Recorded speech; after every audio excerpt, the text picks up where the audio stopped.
about how iOS specific this will be. The examples are in iOS, but since Firebase services on the web, native iOS, native Android, and Flutter, the principles will be applicable across all of those. A lot of what we'll touch on today is just looking at how you get started, how you make decisions potentially about which Firebase products you want to use, and some considerations on how you structure your data. And all that will dictate which products you choose. The examples will be in iOS. So go ahead and is this even? I wonder if it's. I'm not hearing anything. Okay. Yeah. But this has like a blank screen, so I don't know what we want to do with this. Let's ask one of these others. Yeah. Is that mic problem? Yes, Mike. Battery died.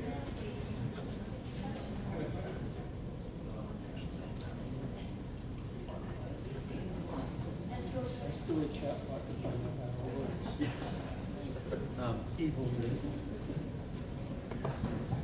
Test. Do you use this for just a moment? Yeah. Yep, that'll work. Okay. All right, I guess this will work. So yeah, let's just go ahead and get started here. Firebase is a large topic. We could really go into depth. What I'm hoping to do today is cover enough of all of it to get you started and get you exposed to what Firebase can do in your apps. So my name is Austin Blaser, and I've been doing iOS development for about 3 years and some significant projects using Firebase and different elements of Firebase. So I hope to bring that insight in today, and hopefully everybody leaves with a little more Firebase knowledge. So I'm going to post the demo project on GitHub. It's one of those things where you have to build a lot of UI to show Firebase features. And so I guess I can promise that by Monday or so, this repo link will be live. You'll be able to get the demo project from there. But the repo exists, just doesn't have any of the code that we'll see in it today until maybe early next week. So with that, I'm going to just jump in here and we'll get started. So it's going to be fun to do one-handed coding here a little bit. Probably just speak loud. I think it'll just pick up on the mic. Maybe not. I mean, I was able to project across the room, so we just speak loud. We'll just speak firmly. Yeah. All right, so let's go ahead and look at this. So when you start out with Firebase, you can see we've got all these different platforms, always get started. Documentation is really well written, and I've been able to solve a lot of my problems with just rereading what Google wrote maybe a couple times, and that's been really helpful. So what you'll see though is when you dig in here on products, there's a lot in here. We've got Cloud Firestore, there's Machine Learning Kit, Cloud Functions, Authentication, Hosting, so a whole host of things, cloud storage, and the Realtime Database. And today we're going to touch on Authentication, the Realtime Database, and then Firestore. And with a little bit of background, Realtime Database was the first offering that Firebase gave in terms of syncing data in real time between devices and the web and storing that in the cloud. And then Firestore is their newest product, and that's the one that they normally push first because they're similar, but there are some nuances. So hopefully we'll illuminate some of that as well today. So yeah, got all you need to build your backend with Firebase, depending on the app you're building. I guess we'll preface it with that. So let me just jump in here. I've got a little simple demo app here. And so we're going to start off, let me just give you a little bit of a walkthrough of what this app does. So we're using Firebase Authentication to authenticate a user. And then once that they are authenticated, we have data that belongs to them in the terms of notes. So these are just simple little text lines with the date tag on them, and that's a note. And we can come in and create a new note. Call this from DevFest. And if we save that, we are saving that into the backend, and then being able to pull it down here in the app. If we log out and we log back in as this person, then it's going, authenticates them in, and then is able to pull fresh data. So I'm not persisting anything in-app at this point, so it's all being pulled down fresh. So let's go ahead and start with the authentication. And to start, anytime you create a Firebase project, it shows up here in your console. So console.firebase website here. So I've got all the projects that I've been working on. If I jump in here, this is for this demo.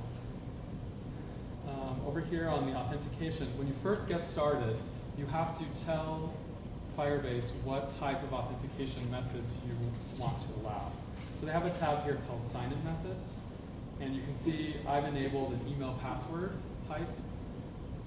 But there are other ways to do this, using phone.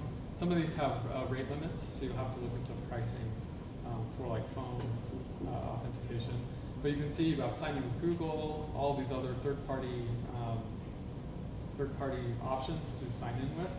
And if you want to start using one, then in this console here, you actually have to come in and physically enable it, or deliberately enable it, and then you can start using it in your apps. So these are all straightforward. The one that's interesting is an anonymous login.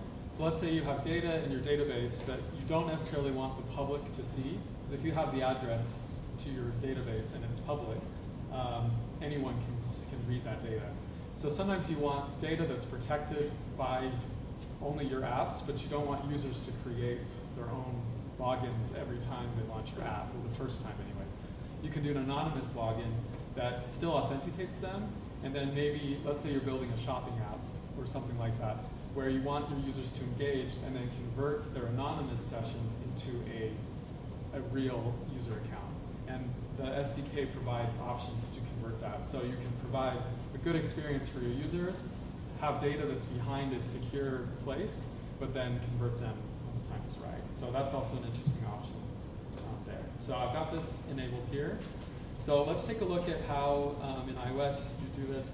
So this app is maybe not the best for all architectural things like building UI, but if we focus on just the things that pertain to the Firebase, we'll be in good shape there. So what I've done here is I've written a class that's called an auth manager. So this manages authentication. So the way that Firebase uses this, and this is a big caveat, so the Firebase SDK names the user as just user. So if you have a user class in your project, you need to rename it so you don't have a name conflict. So they've taken precedence on user. It represents a Firebase auth user. Okay. So what we do here is they have this really convenient method that's called add state did change listener.